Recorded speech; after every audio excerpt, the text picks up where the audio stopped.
guys, ngayon na lang ulit tayo nakapag-vlog. Kamusta kayo dyan? Sa buhay-buhay. Ngayon, gusto ko lang din mag-video para at least may update ako. Tsaka ngayon na lang ulit ako nakapag-upload. So, ito, ayusin natin ang sasakyan natin mismo kasi naglo-low power. So, ang initial diagnosis natin dito is possible clog ng EGR. So, may valve kasi yung EGR. Then, baka hindi siya nagbubukas ng ayos since sobrang dumi na niya. So, possible yon. So, ayun ang pinaka-bungad at pinakamadali na linisan sa sasakyan. Lalo na pag diesel. Kapag may mga ganong issue tayo, yung mga low power, hindi nag-accelerate. So, malalaman natin ngayon kung gaano na siya kadumi. So, hopefully, ito yung magiging solution sa issue.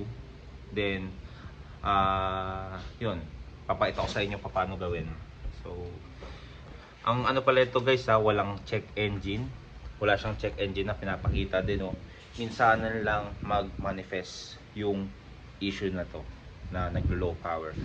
Possible kapag nag-i-stop ako sa traffic, then kapag sobrang tagal naka-idle, then biglang aandar, yun na, hindi na siya nag-accelerate. So, check natin ngayon. So, tuturuan na po kayo guys paano gawin. So, dito tayo ngayon sa shop.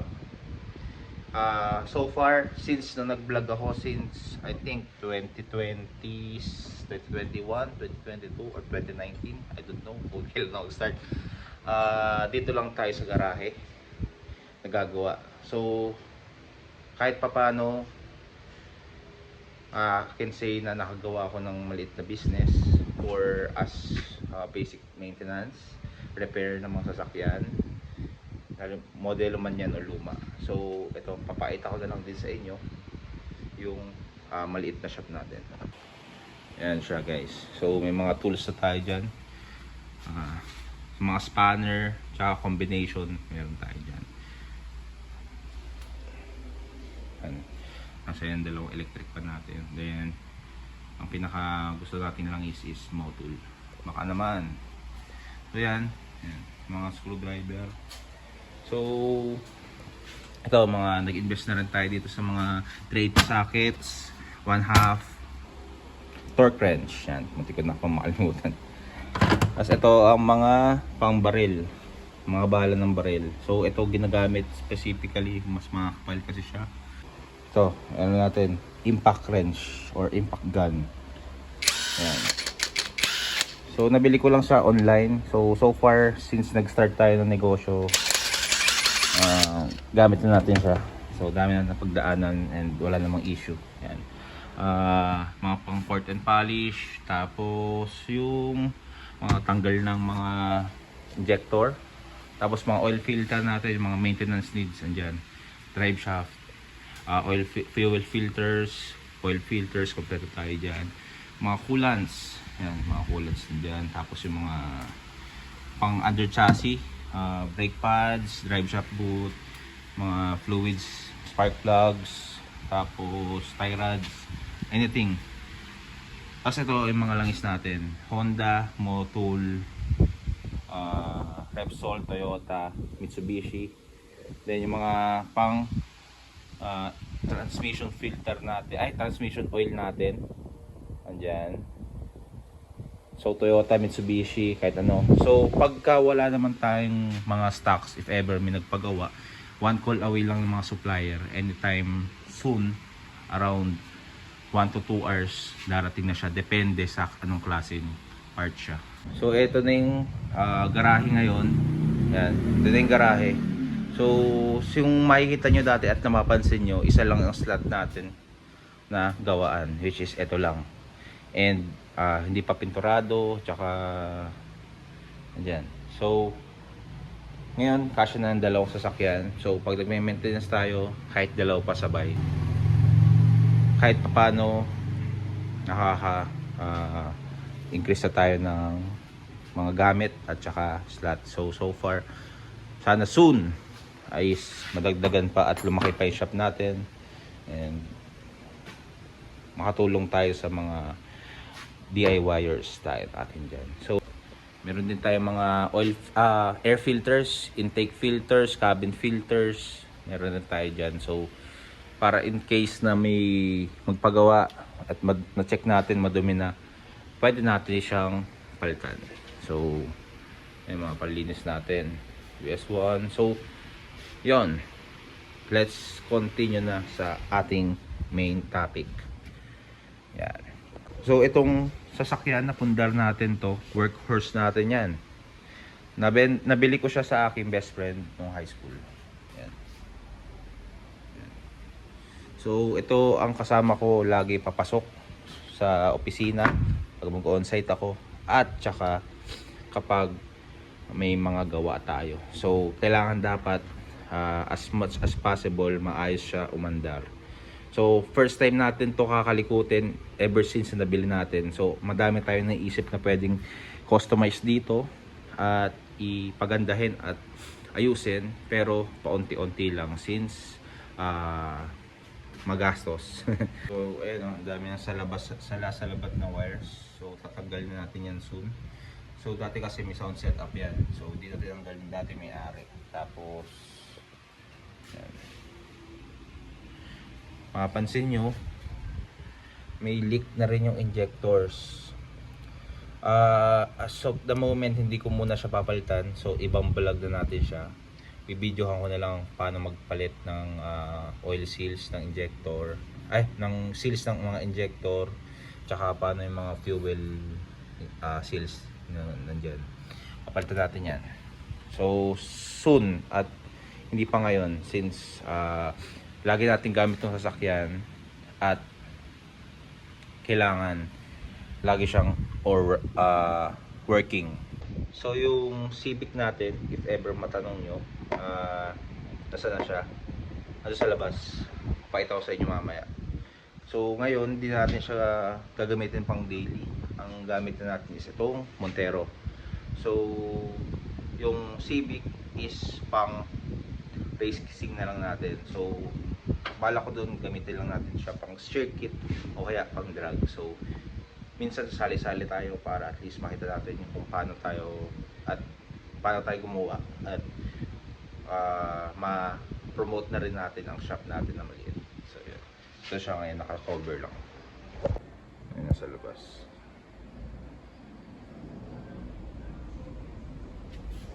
Pwede magmanood dito yung mga customer. Tapos ito yung mga gamit natin. Tapos yan, dyan tayo pwede magawa. Hindi lang bukas yung ilaw dun sa likod, pero may ilaw din yan. Tapos ito, maggawa na rin tayo ng tambayan sa taas. Madilim lang pero pwede tumambay dyan yung mga customer pag naiinip sila manood o kaya may mga batang kasama. So project pa natin yung taas na yun, hindi pa ngayon kasi magkasabay-sabay ang gastos, pero as soon as possible papagandahin natin taas, at saka syempre iba-vlog ko rin yun para makita natin yung progress natin little by little. Okay, start na tayo dito. So ito yung throttle natin, no? Pag kaya natin linisan na rin natin siya ngayon. And then ito yung pinaka EGR. Ayan. Ito yung pinaka motor niya, EGR motor niya, itong black na to. Then ito yung pinaka valve niya dito. Ito yung mas usually nadudumihan itong part na to. So para ma-access natin itong mga bolts na to, ayan, nilawagan ko na yung iba. So para ma-access natin to, dalawang to, tanggalin natin to. So nilawagan ko na rin. Tira pa sa mag-vlog ng dalawang ginagawa. So yan, nalawagan na natin yung apat. So bunutin na natin siya.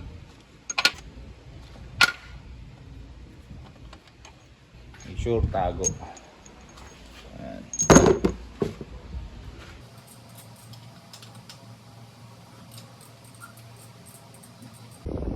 So ngayon natanggal natin yung apat na bolt dyan. Ito naman, tatanggalin natin yung bolt. So maluwag na siya. Ikot-ikotin na lang natin. Tanggalin din natin yung mga yan. naghahawak sa kanya. Yun guys, pagkatanggal na natin ng bolt dito, yung bolt lang nandyan. Pagtanggal natin ng bolt dito, 2, tapos dito 4.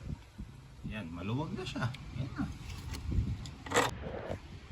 Ayun guys, no, grabe, sobrang dumi. Ito na yan, so ingat kayo, may gasket dito. Yan, make sure malinisan din natin siya. So malamang ito, malinisan na rin natin siya. Isang baklasan na. Oh guys, so tignan nyo, sarap diba? Yee. Ngayon, tatanggalin natin to, itong dalawang to, para ma-access natin to at malinisan at mahiwalay itong motor na to. Itong motor na to guys, wag niyong babasain. Dito lang tayo maglilinis. Dito punas-punas lang ng basahan. Dito papaliguan natin yan ng diesel. Yan, sobrang dumi. So ngayon, tatanggalin lang natin to, pinaka parang flange nya dito sa gitna, para malinisan din natin yung part na to. So 2 bolt lang naman yan na 14. May bisita tayo, si Noki at saka si RJ. Hi naman kayo, pre. Hello. Hi nga, hello naman. Ayaw na, miss mo. Ayaw ba? Sige. And bubuhusan lang natin ito ng diesel, saka brake cleaner, kung ano-ano man. Sarap. Sarap. Babad mo muna natin yan. Napakatigas ng carbon yan. Yun lang ba yung pinaka-cross natin? So guys, tatanggalin mo natin itong pinaka-throttle nya. So 4 lang yung bolt nya. 1, 2, isa doon, tapos isa dyan. Yan, yung may orange na yan. Yung throttle naman niya malinis. So pagtanggal nito, isang buong to, yan. Yan yung bolt na yun, yan. Tapos yung bolt na yun. Tapos ayan, yung 2. So bali 3 bolt lang din. So ito na, tatanggal na natin. So make sure yung mga socket tatanggalin nyo ha. Yung socket nito. Then socket ng pinaka throttle natin. So ito siya. Make sure ibalik nyo rin. Check engine tayo nyan.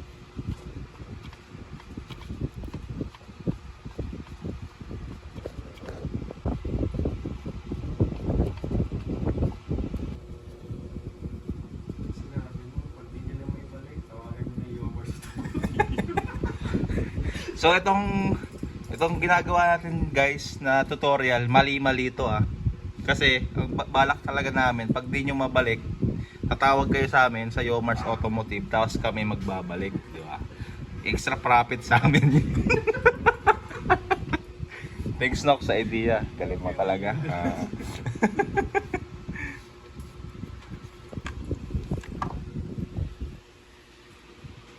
So may gasket, ingat din kayo. Pagbalik.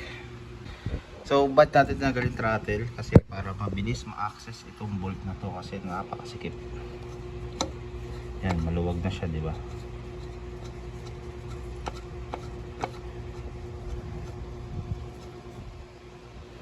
One, tapos 2 bolt yan.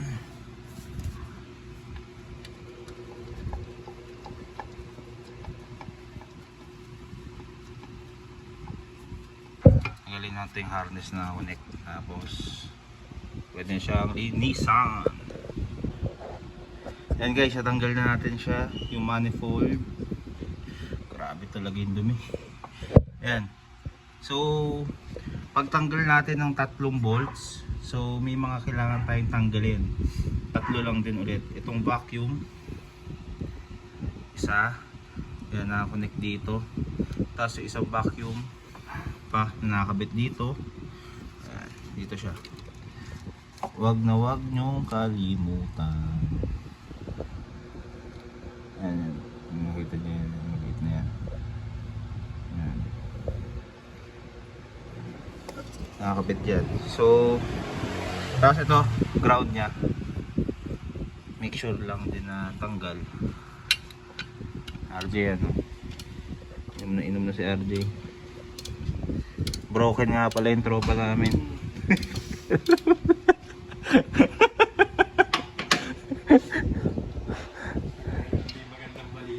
Oo, may nakita hindi magandang balita. Ano ba yan, Jay? Ha? Ha? Ano bang hindi magandang balita yan? Broken. Hindi guys, single yan. Chat nyo na lang siya. RJ Gambaw. Facebook, Instagram. RJ Flores. LF. RJ FLRS. Tama, Jay? RJQ na.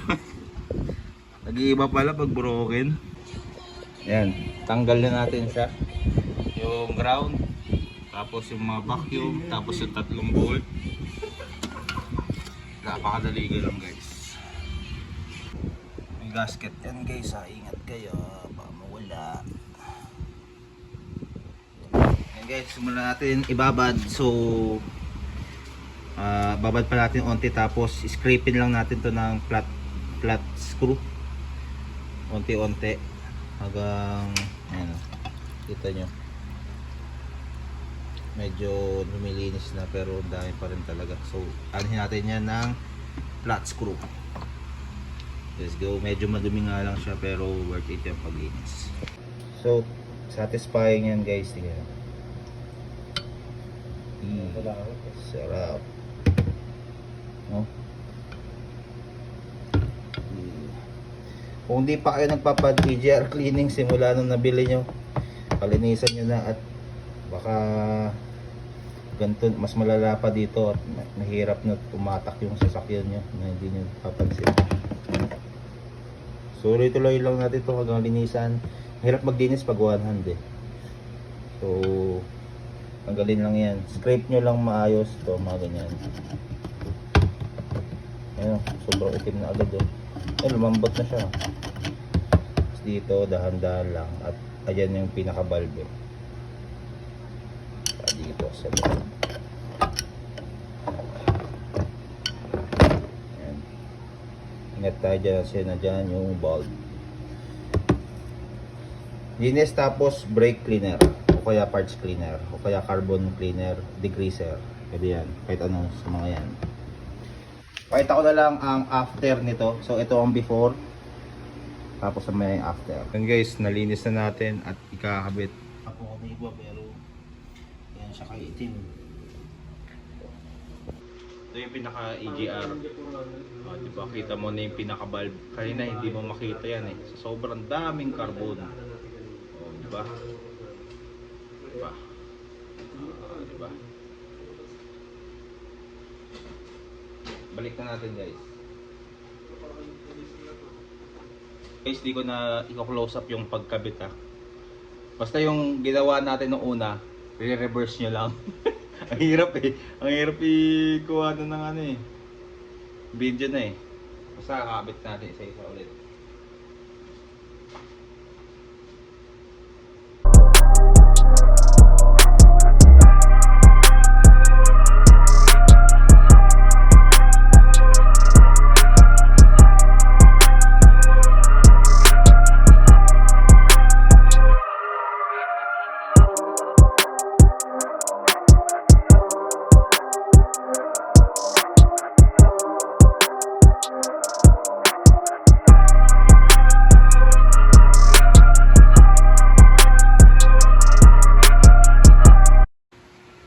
Ayan guys, nakabit natin lahat and na double check.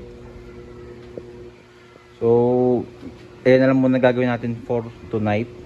Tonight umaga na pala, alauna na madaling araw. So sa ibang araw na yung ibang mga gawain dito. So bibidyohan ko na rin yung paano natin gagawin lahat yan.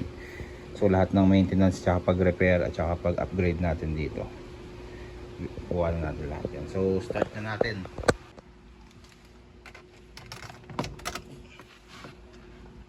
First start,